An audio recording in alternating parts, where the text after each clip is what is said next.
So, delightful Sabbath po sa inyong lahat. Tayo po ay narito muli para mag-aral ng salita ng Diyos. Ang salita ng Diyos ay nagbibigay buhay sa atin, nagpapalakas, nagbibigay ng talino, no? Dahil kung wala yung ang salita ng Diyos, tayo po ay maliligaw sa kadiliman. Buti na lang nandiyan ang salita ng Diyos na nagtuturo sa atin na pumili ng mga tamang bagay na ninanais ng Diyos. Kagaya na lamang ng last week natin pinag-aaralan, tayo po ay nalaman po natin na si Propetang Nathan ay nagpunta kay David para i-rebuke siya, no? Pinadala ito si Nathan para i-rebuke si David sa kanyang mga ginawang kasalanan. Si David po ay convicted of murder, no? At covetousness. At sa huling pagkakataon ay inamin naman ni David na siya'y nagkasala sa Diyos. Hindi lang sa ganon, hindi niya lang sinabing nagkasala ako sa Diyos. Binasa po natin na napakarami niya sinabi na pagsisisi niya sa harap ng Diyos. Talagang nagsisi siya sa mga nagawa niyang kasalanan. At dahil doon, ang Diyos naman ay tapat kung tayo po ay humingi ng tawad sa Kanya, pinatatawad niya po tayo. Dahil ang biyaya ng Diyos ay napakalawak, napakalaki sa atin at siya ay nagpapatawad sa tuwing tayo humingi ng tawad sa Kanya. Pero, ang penalty o yung consequence ng ating mga ginawang mali, kasalanan sa harap ng Diyos ay nandun pa rin at hindi maalis yun, no? So, ang judgment kay David has talagang dineclare ng Diyos na yung sword daw ay hindi mawawala sa kanilang tahanan at yung anak niya ay kukunin yung mga asawa niya, no? Hindi lang patagok kundi lang tarang kukunin, no? Sisipingan ng mga anak niya ang kanyang mga asawa.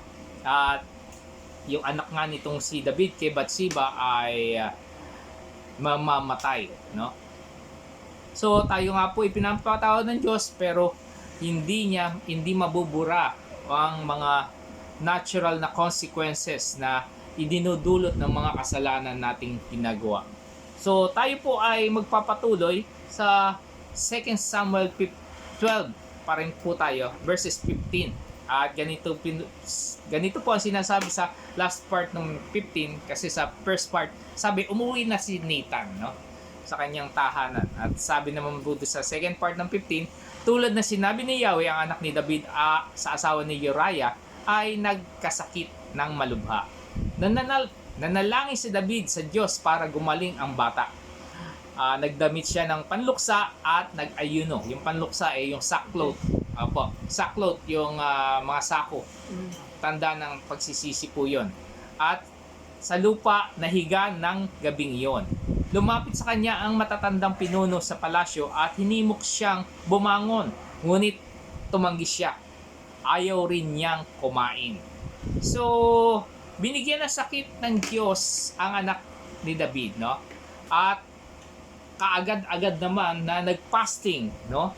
Nanalangin at nagplead siya, no? Nagmakaawa si David sa Diyos. So, the first lesson that we're going to take away is the word intercede. May tatlo tayong I, no? Intercede. Ano ibig sabihin ng intercede? Mamagitan, no? Ang Panginoong Hesus ang intercessor natin na mamagitan sa atin between God, no? Sa Diyos. So, si David po sa kanyang pamamagitan ay humiga sa sahig, magdamag, no? Para ibalik o gumaling ang kanyang anak at hindi na mamatay. So, ang katotohanan po kasi kagaya ng sinabi natin, ang Diyos po ay nagpapatawad ng ating kasalanan, no? Pero hindi niya buburahin ang mga penalty natin o yung consequences ng ating mga ginawa. Imagine niyo na lang na nagpakalugmok ka or lagi ka umiinom ng nagsisigarilyo, no? Araw-araw, oras-oras, ilang pakete ang hinihitit mo sigarilyo at hihingi ka sa Diyos ng patatawarin ka ng Diyos, pero huwag mong asahan na walang epekto yung sigarilyo sa baga mo. Siyempre, magkakaroon ka rin ng sakit sa baga, manghihina ang baga mo, magkaka-TB ka, o yung isang kakilala namin, binawasan pa yung baga niya, o kaya inalis yung kabilang baga. Yung mga ganun po, dahil yun po yung consequence ng paninigarilyo.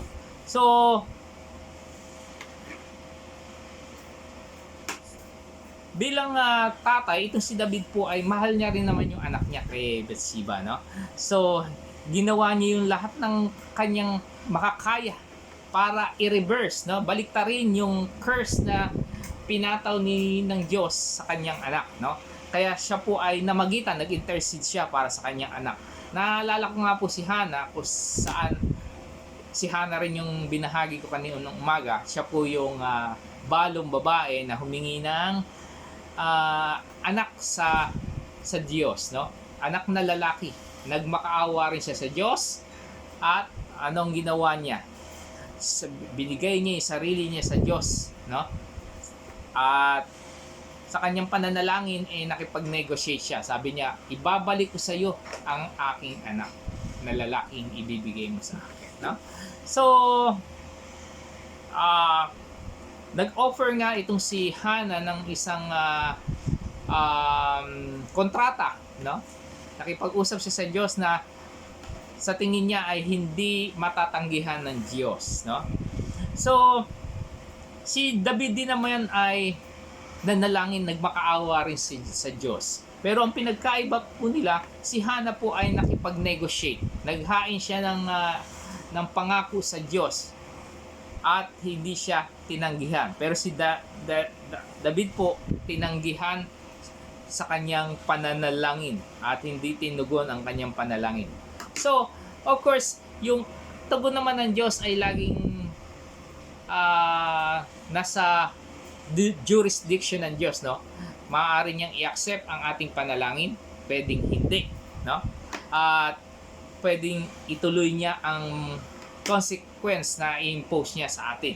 Sabi po sa Romans 8:34, Jesus Christ who died, more than that, who was raised to death, is at the right hand of God and is also interceding for us. So ang Panginoon ay Jesus ay namamagitan din sa atin, sa ating Diyos Ama, no? Kapag tayo nagkakasala sa araw-araw, tayo po ay ang Diyos, ang Panginoon ay namamagitan sa atin. So sinasabi po ni Apostle Paul dito na ang Panginoong Jesus nga ay namamagitan sa atin doon sa kalangitan, no? At bilang Kristiyano, tayo po ay nararapat na mag-intercede din po sa ating mga kapatiran. So sabi po sa James 5:16, therefore pray for each other so that you may be healed. The prayer of a righteous person is powerful and effective. So mamagitan din po tayo sa ating mga kapatid. Kung sila po ay may sakit, ipanalangin din po natin sila. Kung sila po ay may problema, ilapit po natin sa Diyos. Kung talagang matindi ang problema, iluhod pa natin sa panalangin ang ating mga kaibigan, mga kamag-anak sa Diyos. So, ang Diyos po ay nagbukas ng daan, no? Para tayo po ay makalapit mismo, directly sa Diyos Ama sa pamamagitan ng panalangin. At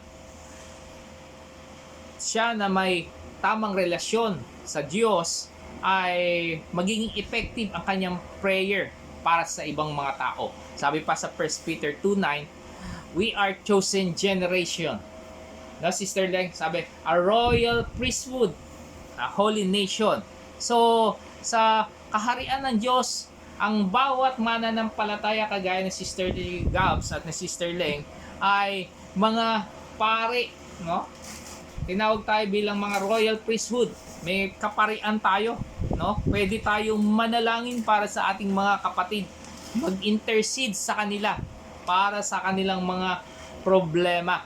Sabi po sa 2 Chronicles 1:11, as you help us by your prayers, then many will give thanks on our behalf for the gracious favor granted us in answer to the prayers of many. So makikita po natin dito na tuwing tayo po ay mamamagitan, nag-intercede sa Diyos sa pamamagitan ng panalangin para sa ibang tao, ang Diyos Ama po ay naluluwalhati, no? Kapag siya po ay tumugon sa ating mga panalangin. So, wag po tayong magsawa o magminto na mag-intercede, manalangin para sa paghihirap ng ibang tao. Kailangan po tayo ng ibang tao na mamagitan para sa kanila. So, magpatuloy po tayo sa verses 18 to 23. Sabi, pagkalipas ng ikapitong araw, namatay ang bata. Hindi nila ito masabi kay David sapagkat iniisip nilang lalo silang hindi papakinggan nito. At sa halip ay gumawa ng marahas na hakbang. Nakita ni David na nagbubulungan ng mga alipin, kaya nang hinala siyang patay na ang mga bata. Tinanong niya, patay na ba ang bata? Sabi niya, patay na nga po patay na nga po kamahalan ang sagot nila. No? Pagkarinig nito, ang ginawa ni David, bumangon si David, naligo, nagbihis. Pumasok siya sa bahay ni Yahweh, nagpatira pa at nanalangin. Pagkatapos, umuwi siya at humingi ng pagkain. Tinanong siya ng kanyang mga atauhan, hindi po namin kayo maintindihan. Noong buhay pa ang bata, nag-ayuno kayo at tumangis dahil sa kanya. Ngayong patay na, bumangon kayo at kumain. Sumagot si David, noong buhay pa ang bata, ako'y nag-ayuno at tumangis sa pag-asa kong kahabagan ako ni Yahweh at papagalingin ang aking anak. Ngayong patay na siya, bakit pa ako mag-aayuno? Maibabalik ko ba ang kanyang buhay? Balang araw susunod ako sa kanya, ngunit hindi siya babalik sa akin. So, hindi natin pag-uusapan dito tungkol sa state of the dead, no? At dito po tutuon tayo sa response ng Diyos sa ginawang effort nitong si David, no? So, si David po ay namagitan, nag-intercede siya, no? Tandaan niyo, na intercede siya para sa kanyang anak, no? Talagang binuhos niya ang kanyang sarili sa Diyos. Nag-fasting siya, nanalangin siya, at nagmakaawa siya sa Diyos. Pero kahit sa kabila ng lahat ng ito, ang tugon pa rin ng Diyos ay malinaw at walang pag-aalinlangan na no, hindi, no?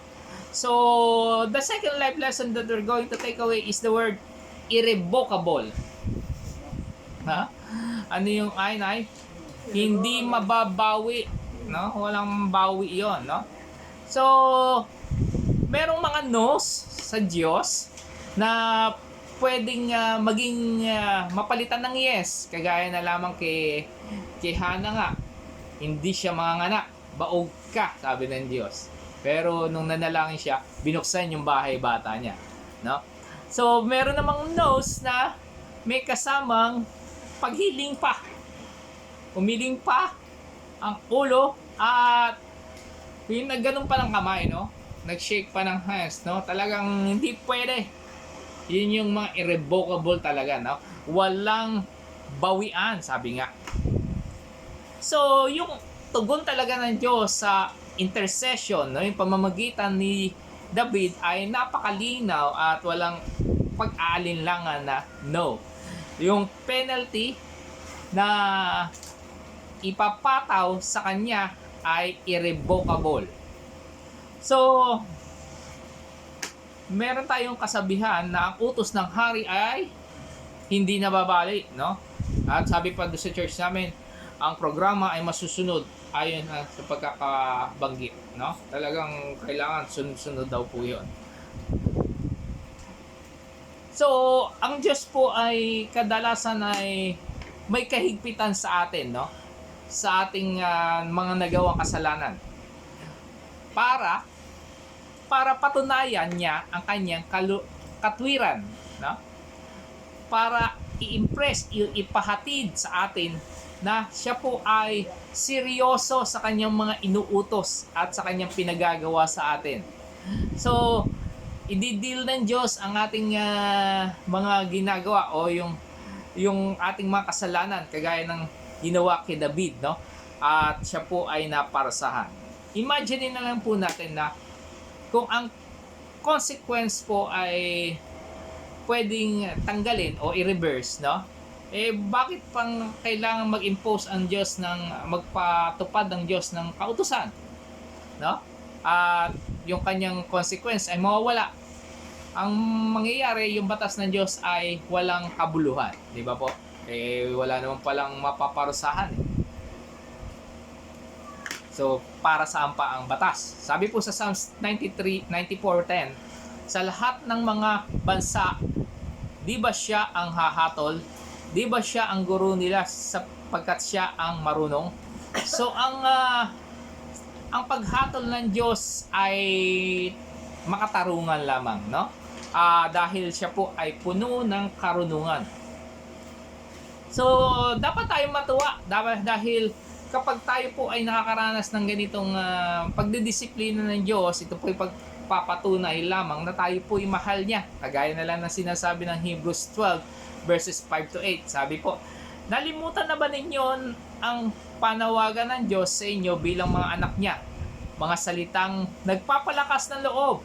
Anak ko, huwag mong baliwalain ang pagtutuwid ng Diyos at huwag kang panghihinaan ng loob kapag ikaw ay dinisiplina niya, sapagkat dinidisiplina ng Panginoon ang mga minamahal niya at pinapalo ang tinuturing niyang anak. Tiisin ninyo ang lahat ng hirap tulad ng pagtutuwid ng isang ama dahil ito'y nagpapakilalang kayo'y tinatanggap ng Diyos bilang tunay na mga anak. Sinong anak ang hindi dinidisiplina ng kanyang ama? Kung ang pagdidisiplina na ginagawa ng lahat ng anak sa lahat ng anak ay hindi gagawin sa inyo, hindi kayo tunay na mga anak, kundi kayo yung mga anak sa labas, no? Kaya pag tayo dinidisiplina, magpasalamat tayo, itinuturing tayo ng Diyos na anak sa loob, no? So, sino ang mas nagmamahal sa kanyang anak? Yung tatay ba na hinahayaan niya gumawa ng mali at hindi niya sinasaway, o yung tatay na nagko-correct at nagre-rebuke ng kanyang anak? Siyempre, mas nagmamahal yung tatay na nagdidisiplina sa kanyang anak. Pero may gusto talagang i-correct o i-rebuke, i-disiplina ng Diyos, no? Dahil mahirap talaga yon. Pero ang pagdidisiplina ng Diyos ay pagpapakita talaga ng tunay na pagmamahal niya sa atin.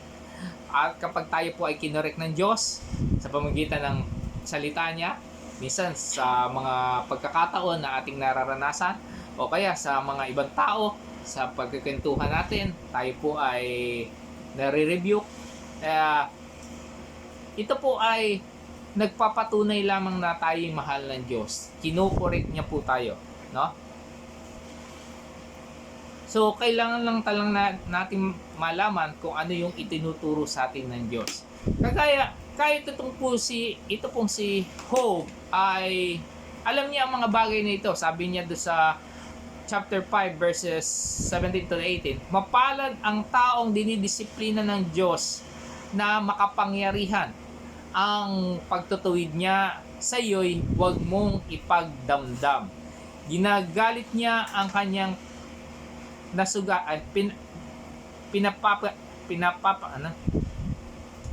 pinapagaling niya ang kanyang nasugatan, pinapagaling niya ang kanyang nasaktan, no?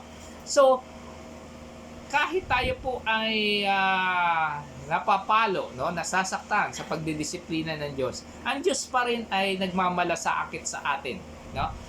Kahit tayo po ay tinutuwid niya o nasasaktan. So, kapag tayo po ay nag-intercede, nanalangin, at ang desisyon ng Diyos ay hindi na mababago o irrevocable, dapat nating tanggapin yung mga painful na consequences, no, ng mga ginawa nating mali. Huwag natin dapat ipagdamdam o ikagalit dahil ito po ay disiplina ng Diyos. At sabi nga, ito po ay palatandaan na mahal tayo ng Diyos. Minsan si David po ay nag-desire na magtayo ng templo ng Diyos.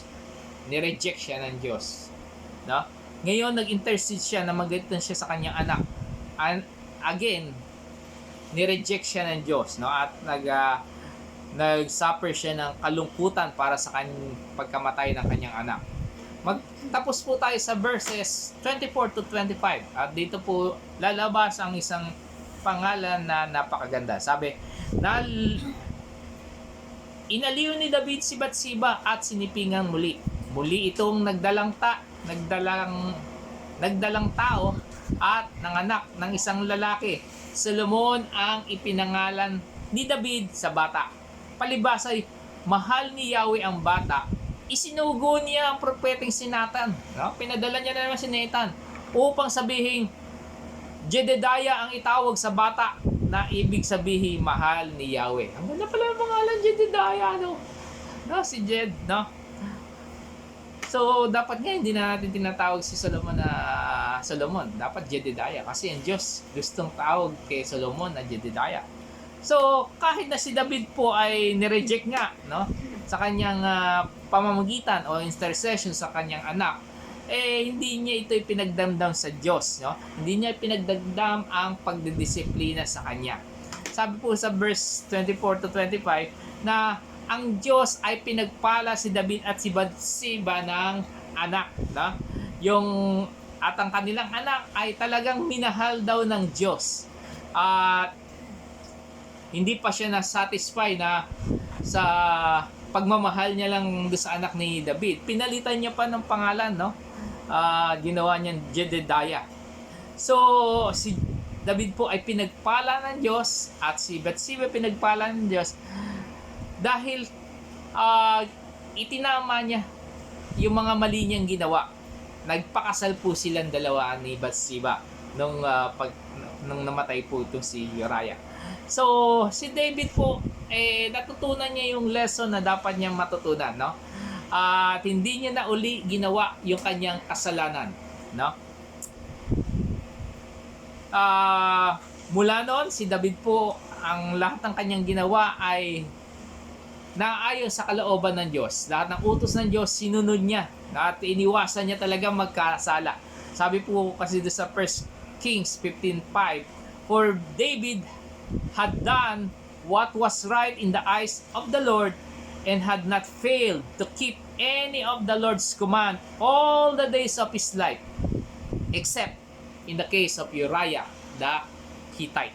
No? Talagang hindi nakalimutan ng Diyos yung ginawa niya kay Uriah. Talagang hindi po maganda yon. So the third life lesson that we're going to take away is the word improve. No? Ano improve na pinagbuti, inayos niya, no? So si David po, natutunan niya yung lesson niya at hindi na uli siya nagkasala, hindi niya ginawa uli yung kasalanan na yon. At in-improve niya yung relationship niya sa Diyos. Sabi doon sa talatang binasa natin kanina, all the days of his life. Ibig sabihin hanggang sa dulo ng kanyang buhay, naging maayos ang buhay nitong si David at hindi na siya gumawa ng mali sa harap ng Diyos. Sabi sa 1 Chronicles 3:5, and these were the children born to him there, no?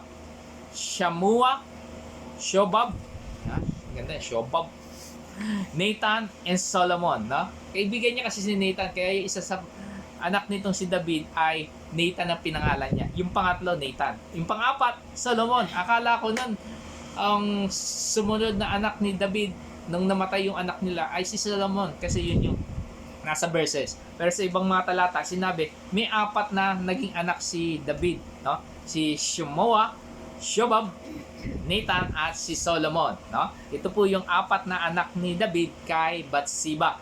So makikita po natin na si Solomon ay hindi yung sumunod nga na anak ni David nung namatay yung anak niya, no? At hindi ko po alam kung si Shammua yung anak niyang namatay. Wala pong nabanggit, no? Pero yun po yung unang binanggit, si Shammua, no? At ang Diyos po minahal itong si Solomon. Pangilan si Solomon? Pang-apat pa. Hindi minahal ng Diyos yung pangatlo o yung pangalawa, no? Ang ibig sabihin lang, minahal niya yung pang-apat. Ibig sabihin lang, sa buhay ni David ay nagpatuloy siyang nagtapat sa Diyos hanggang sa nung dumating na si Solomon ay doon niya talagang minahal yung anak ni David dahil nakita niyang improve na siguro yung relasyon ni David sa Diyos. Na-convince na siya. So sabi po sa Hebrews 8:10 and 12, "This is the covenant I will establish with the people of Israel after that time, declares the Lord. I will put my laws in their minds and write them on their hearts. I will be their God and they will be my people. For I will forgive their wickedness and I will remember their sins no more." So, ang Diyos po ay nangako na hindi niya naalalahanin ang ating mga kasalanan kapag tayo humingi ng tawad, no? So, tayo rin po ay nangangailangan o nararapat na hindi na rin magkasala, no? Kung tayo, ang Diyos ayaw niya nang alalahanin yung kasalanan natin kapag tayo humingi ng tawad, dapat tayo, pag humingi tayo ng tawad, huwag na rin tayo gumawa ng kasalanan, no? Para patas sa harap ng Diyos. Improve na rin natin yung way of life natin. Alam niyo, nung Panginoong Hesus po ay pinagaling yung isang may sakit sa may tabi ng swimming pool, no? Ang sabi ng Panginoon doon sa lalaki, "Stop sinning. Tumigil ka na mahuminto ka na sa pagkakasala mo." Doon sa chapter 8, verse 11 naman, sinabi niya rin doon sa babae na hindi binato, yung prostitute ba yun, or nangulong niya. Sabi, sinong walang kasalanan, batuhin. Siya ang unang bumato, walang bumato. Sabi niya doon sa babae, "Go now and sin no more." No? So, ang Diyos ay nagnanais talaga na tayo po ay maging matuwid sa kanyang harapan, no? At gusto ng Diyos na improve natin ang ating relationship sa kanya. Improve natin, no? Ibig sabihin from bad to good, from good to better and to best, no? Dapat improve araw-araw, pabago tayo ng pabago sa for the better, no? Hanggang sa ma-reach natin yung holiness na dinidesire sa atin ng Diyos. So, dapat natin improve, no? Pagbutihin natin yung way of life natin. Sabi po sa 2 Corinthians 5:17, "Therefore, if anyone is in Christ, the new creation has come. The old has gone, the new is here." No? So, yung dati nating pagkataon na tayo po ay nakasimangot lagi, dapat na improve yan. Lagi na tayo dapat na kangiti, no? Kung tayo po ay malungkutin, na-improve dapat yon. Ano na? Masayahin na tayo. Kung lagi ka magagalitin, dapat nag-improve na yon. Nang dapat ikaw ay nagmamahal na sa lahat ng tao. So kung tayo po ay nangako ng ating nagbigay ng pananampalataya tayo sa ating Panginoong Hesus, tayo po ay nagkaroon tayo ng bagong pagkatao, no? Sa ating kalooban. Ang Holy Spirit po ang nagbibigay sa atin ng bagong buhay. At hindi na tayo dapat yung dati nating pagkatao, no? Tayo po ay reformed, no? Tayo po ay rehabilitated, no? Or re-educated, no? Na bago na ang mga pananaw din natin. We are recreated, no? At yung mga pakikiisa natin sa Diyos ay bago na talaga. So, dapat tayo po ay the new version, no? The new improved version of ourselves, no? Baguhin po natin, improve natin ang ating relasyon natin sa Diyos kapag tayo po ay nakatanggap ng biyaya at pag-awa niya dahil sa ating mga ginawang kasalanan. Sabi po sa 1 John 5:18, "We know that anyone born of God does not continue to sin." Ito ay dapat daw natin patunayan na tayo po yung mga anak ng Diyos sa pamamagitan ng pagbabago natin, i-improve natin ang ating mga sarili at huwag na tayong magkasala na muli sa harap ng Diyos. So, sa ating pag-aaral, nakita po natin yung pag-intercede, no? Pamamagitan ni David para sa kanyang anak. Ginawa niya yung best niya, no? Pero hindi niya nabago yung destiny ng kanyang anak. Namatay pa rin, no? Ang maganda lang, ginawa niya yung best niya. Talagang nagmakaawa siya sa Diyos, no? Who knows? Baka pakinggan nga raw siya ng Diyos, sabi niya ni David. Baka pa maawa ang Diyos nga naman, no? at maisalba niya ang buhay ng kanya anak. Pero isa sa lesson natin doon na matututunan na dapat din tayo mag-intercede, no, sa ating mga kapatiran, no, sa kanilang mga kabigatan at upang madagdagan o maging matibay ang kanilang pananampalataya sa oras ng mga pagsubok.